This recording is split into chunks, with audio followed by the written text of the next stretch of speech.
فی سنن الاقوال والافعال. این مجلد ششم اما در داخلش 11 و 12 منشورات محمد علی بیتون دارالکتب العلمیه 1424 2004 میلادی بیروت لبنان.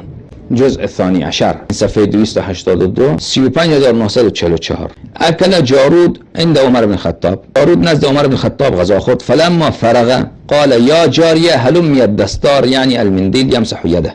وقتی که عمر غذای خود را تمام کرد، جارود گفت که به جاریه خود گفت، به کنیز خود گفت هلمی الدستار، زود بیار دستار را بیار، یعنی مندیل یعنی دستمال بیار، یمسح یده که خلیفه دست خود پاک کند. فقال عمر امسح یدک باستک. است در زبان عربی نشیمنگاه را میگه دوستان عزیز. گفت دستمال چی میکنی؟ دستت بگیر در اون نشیمنگاه پاک بکن. دیگه دستمال چی رواجش کی آورده؟